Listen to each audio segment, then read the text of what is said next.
Un parfum d'hôtel et regards interdits, la nuit où je l'ai suivi et où je me suis trouvée. Je m'appelle Lila. J'ai appris très tôt à faire semblant d'ignorer ce que je vois. C'est pratique dans une ville qui étale la vérité sur chaque vitrine.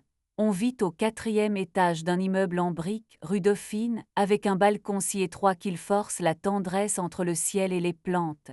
Mon mari Hugo a toujours eu un talent pour transformer les évidences en décoration. Il accroche des lumières partout, comme s'il voulait distraire les yeux de ce qui brille vraiment. Nous sommes mariés depuis 6 ans.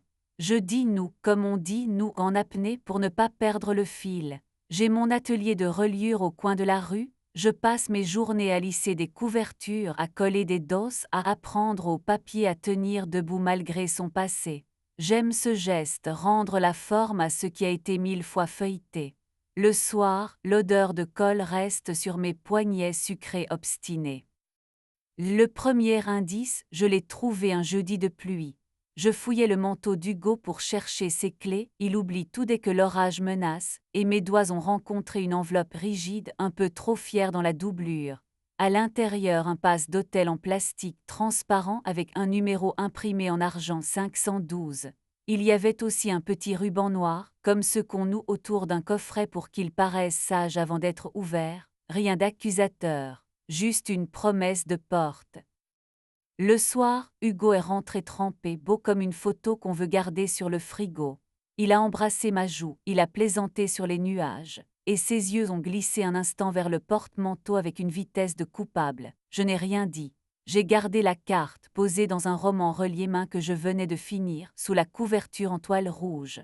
Je me suis préparé un thé, j'ai choisi un chemisier qui me donne la taille plus claire. J'ai laissé mon reflet me demander si j'avais envie d'avoir peur ce soir. Je n'en avais pas. L'atelier m'apprend la patience. Alors j'ai regardé. Les semaines se sont mises à respirer autrement. Hugo prenait plus souvent des douches tardives, des appels dans l'entrée, et il s'agaçait quand je pliais ses chemises avec trop d'attention, comme si mes doigts flirtaient avec une preuve. Il a changé de parfum, trop boisé pour lui. Je l'ai senti sur moi après un baiser, et la note de fond m'a rappelé l'odeur d'un lobby trop ciré. 512, 512, 512, un refrain de porte. Je ne suis pas la femme qui crie. Je suis celle qui descend au bar pour écouter ce que dit la lumière. Dans la ruelle derrière mon atelier, une porte peinte en bleu nuit donne sur un speakeasy où la musique reste toujours un peu secrète. On l'appelle le sous-sol sans imagination mais avec précision. Le barman Amir a des mains qui rassurent les verres et un regard qui ne se mêle jamais de ce qui ne le regarde pas, sauf quand il faut éviter une chute. C'est lui qui, la première fois, m'a demandé si j'aimais danser sans bouger. J'ai répondu. Cette nuit-là, il a glissé vers moi un cocktail pâle, agrumé, baptisé pardon en avance. On a tous besoin de ce nom un moment, a-t-il souri. Au fond de la salle, un guitariste dévidait une mélodie qui savait se taire. À une table près de la scène, un homme lisait un livre sous la lampe comme si la page et le son étaient faits pour vivre ensemble. Ses cheveux bouclés semblaient prendre la lumière en otage. Il a levé les yeux vers moi, juste le temps de me saluer. Je me suis sentie vue sans être pénétrée. C'était nouveau. Il s'appelait Isaïe. Photographe de théâtre, il disait qu'il aimait attraper le moment où la scène oublie qu'elle ment. Nous avons parlé tard, pas d'Hugo, pas de 512, mais de la manière dont la pogarde trace des lumières. Sa voix posait sur mes poignets une douceur minuscule, comme une monnaie qu'on ne dépense pas. Nos épaules se sont presque touchées pendant qu'Amir essuyait le bar et que la chanteuse modulait un vieux standard. Une fois, ses doigts ont frôlé ma main en cherchant son briquet, un geste lent, qui a laissé sur ma paume un peu de châle. Je croyais être prête à tout. Je ne l'étais pas pour le message reçu un mardi à 15h03. Vous ne me connaissez pas, mais je crois que nous partageons un même couloir. Chambre 512 ce soir. Ah, j'ai lu et relu. Ah, comme quoi, amie, actrice, adversaire, je n'ai pas répondu. J'ai mis par réflexe la carte d'hôtel dans ma poche, comme on prend un parapluie quand le ciel hésite. À 18h, j'ai fermé l'atelier, j'ai laissé sur la table un livre en cuir fauve qui avait besoin de repos, et je suis à. Amir m'a regardé comme on regarde une bougie qu'on s'apprête à allumer. Tu veux que quelqu'un attende à la porte, a-t-il proposé. Je veux juste une boisson qu'on boit lentement. Il a compris, il comprend vite. Isaïe était là aussi de l'autre côté de la salle, en conversation avec un comédien trop grand. Quand nos regards se sont retrouvés, une évidence a fait le pont. Il est venu naturellement avec ce pas de danseur discret que je commence à reconnaître. Tu as ce visage qu'on a quand une phrase veut sortir et qu'on la retient. Dans le rôle de l'hôtel, parquet brillant, odeur de lys, tapis trop épais pour les consciences, tout semblait composé pour qu'on se sente hors du monde. L'ascenseur m'a avalé avec douceur. Au 5e, j'ai hésité devant la porte 512, j'ai entendu un rire de femme dessous, puis le murmure d'un film. Je n'ai pas frappé. La poignée a tourné de l'intérieur. Une femme est apparue, brune, sourire fragile, un peignoir gris noué comme on noue un doute. Ses yeux m'ont parcouru d'un trait, puis elle a dit mon prénom comme si elle l'avait répété. Hugo s'est redressé sur le lit avec l'air de quelqu'un qui a mal choisi son rêve. Pas de scandale, pas de verre cassé. Alice m'a tenu la porte. Le film sur l'écran était muet. J'ai senti la compagne de mes peurs se calmer assise à côté de moi sur le fauteuil. Pourquoi m'avoir écrit, ai-je demandé à elle, pas à lui. Elle a répondu sans trembler, parce qu'il m'a dit que tu n'existais plus vraiment, et que je vois bien que c'est faux. Une pudeur étrange s'est mise à circuler entre nous trois, comme un courant d'air à la fin de l'été. Je me suis levée, j'ai ôté la carte de ma poche, je l'ai posée sur la table.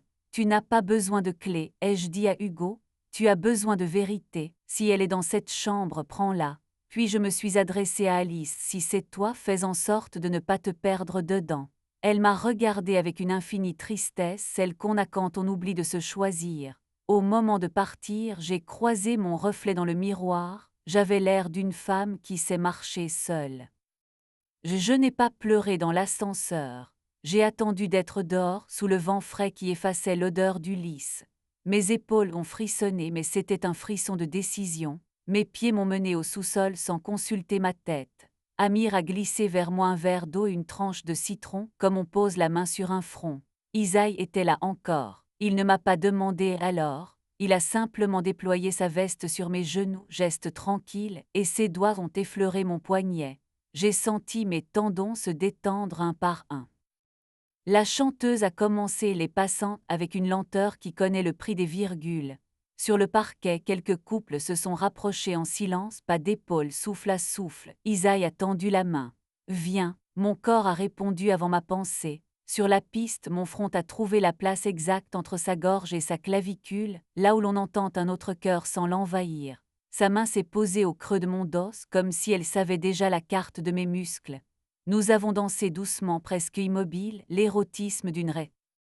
Tu crois que je suis lâche, ai-je demandé contre son col. Je crois que tu es vivante, a-t-il soufflé. Mon rire a tremblé dans sa chemise.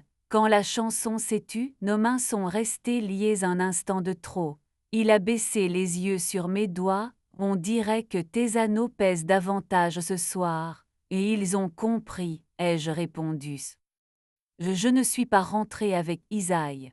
Cela aurait été une autre fuite, peinte avec d'autres couleurs. Je suis rentrée chez moi, j'ai ouvert les fenêtres, j'ai laissé la pluie entrer un peu. Hugo n'était pas là, son manteau encore tiède sur le dossier d'une chaise.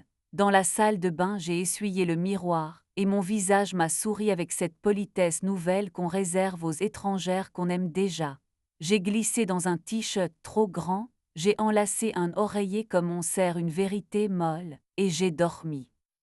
Le lendemain, Hugo a posé une lettre sur la table, une vraie avec de l'encre. Il devait s'absenter quelque temps, réfléchir, poser des lignes droites derrière les dégâts, comme si tout cela n'était qu'un chantier de plus. Il me proposait de faire une parenthèse, j'ai pensé aux parenthèses qu'on oublie de refermer et qui engloutissent les phrases. J'ai écrit une réponse courte, ne reviens pas pour réparer, reviens si tu sais choisir. Puis je suis allée à l'atelier, j'ai caressé un cuir, j'ai bu un café trop serré, j'ai attendu que ma respire. Pendant des jours, j'ai été fidèle à mes gestes, reliure fil col lin. Le soir, j'allais parfois au sous-sol. Isaïe n'était pas toujours là, ce qui m'a rassurée, je ne voulais pas que sa présence devienne mon médicament. Quand nous nous croisions, nous parlions de lumière, de peau, d'accidents heureux. Une fois, il m'a montré une photo prise dans les coulisses d'un théâtre, une danseuse en coulisses, profil concentré, cheville tendue. On ne sait pas si elle va entrer ou sortir, a-t-il dit. C'est là que je veux t'attraper, dans le battement de la dé. Hugo a fini par passer à l'atelier une fin d'après-midi, main dans les poches, chemise mal boutonnée. Il avait les yeux d'un homme qui a trop dormi sur un canapé. Nous avons parlé debout, entourés de papier, comme si la matière allait nous apprendre quoi faire. Il a dit pardon très doucement plusieurs fois, mais c'était un pardon qui demandait un coussin. Je peux tout quitter, il a murmuré. Même cette manière de m'aimer mal. Je l'ai regardé longtemps. Je ne veux pas que tu quittes pour moi, ai-je dit. Si tu pars, pars pour toi. Je n'ai pas attendu sa décision. J'ai déménagé la plante du balcon, j'ai déplacé notre lit pour qu'il voie le matin différemment, j'ai offert à mes draps une lessive qui sent la bergamote. Le soir, je me suis surprise à choisir des dessous avec une attention nouvelle, une dentelle douce, non pas pour plaire à l'œil d'un autre, mais pour apprendre à ma peau à se parler gentiment. J'ai cessé de faire semblant d'ignorer ce que je vois. La ville m'a paru plus vraie, mes vitrines plus nues. C'était supportable, même joli. Un samedi, Isaïe m'a proposé une exposition de photos dans une ancienne fabrique. J'ai accepté sans chercher à lire entre les lignes. Les murs étaient couverts de visages pris à distance, comme s'ils respectaient toujours 2 battements de cœur avant de déclencher. Parmi eux, une image m'a arrêté, une femme de dos sur un balcon, robe légère, cheveux attachés avec un ruban noir. C'est une répétition, a-t-il murmuré. Elle ne savait pas si elle devait jouer ou rentrer chez elle. Je me suis reconnue sans y être. Nous avons marché ensuite le. Hugo a choisi finalement. Il a décidé de partir vivre ailleurs, dans une ville qui lui ressemble davantage, plus carrée, plus droite, moins tentée par les hôtels avec lys. Il m'a laissé une dernière lettre élégante où il me remerciait d'avoir refusé la catastrophe facile. Je l'ai relue 2 fois, puis je l'ai rangée dans une reliure bleu nuit, avec la carte 512 et le ruban noir. On garde ce qui a servi, mais on le classe. Aujourd'hui, je marche sous les arcades avec un manteau qui s'ouvre comme un matin. Le sous-sol m'attend, j'entends déjà l'écho de verre qu'on pose avec douceur. Amir me prépare souvent un pardon en avance sans attendre que je le demande. Isaïe fait parfois semblant d'être surpris de me voir, mais ses yeux trahissent une habitude heureuse. Nous dansons souvent sans bouger, nos mains qui se cherchent à mi-chemin, la chaleur tranquille qui se donne sans appareil. C'est une érotique de ville, on a des voisins, des horaires, du respect, et pourtant nos souffles. Je ne ferme plus les yeux, j'ai appris à regarder. Les infidélités au fond commencent peut-être contre soi, j'ai arrêté de me tromper moi. Et la nuit où je l'ai suivi, c'est bien moi que j'ai trouvé entre un ascenseur et une lampe basse à la frontière exacte de ce que je veux. Il n'y avait pas de triomphe, pas de musique trop forte, juste une femme sur un balcon étroit qui, pour la première fois, a respiré tout l'air dont elle avait besoin. Et lorsque je referme l'atelier au crépuscule, j'ai cette sensation claire que les histoires se relient.